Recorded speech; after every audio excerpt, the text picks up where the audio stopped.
খুশি লাগছে কারণ আজকে আমি স্কুলে যাব। আর কালকে আমাদের বন্ধ হয়েছে, তো কালকে আমার ওই একটা দিন আমার ফ্রেন্ডদের ছাড়া আমার পুরোপুরি মনে হচ্ছে আমি পুরো একা, কিন্তু আমাদের ঘরে অনেকেই আছে, তো তারা এখন বাইরে বাইরে, আমি তার জন্য শান্তিতে এই একটুখানি ভিডিও বানাতে বসছি।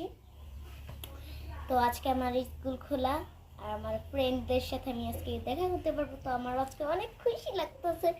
তো তাই আমার ফার্স্টে আমি স্কুল পায়জামা পরে নিই, পিঙ্ক কালার পায়জামা।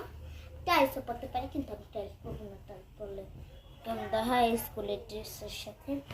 তো দাঁড়ান আমি পরে আসি। হ্যাঁ, এটা ঠিক আছে। তো আমার শেষ প্যান্ট পরা, এবং কখন আমার শার্টটা পরতে আমার বেজার লাগে, তো আমার পুরোপুরি পরালাম না, পরার পরে হয়ে যাবো গা, না শার্টটা পরতে হবে এখন। তো দাঁড়ান আপনাদের সামনে জামা পরে আসবো, ঠিক আছে, শার্টের পরে। তো ফাইনালি আমার শেষ, স্কুল ড্রেস পরা শেষ। তো এখন আমার চুলটা কাটতে হবে, আমি চুলটা বেঁধে আসি, দাঁড়ান একটা মিনিট, দাঁড়ান একটু ওয়েট।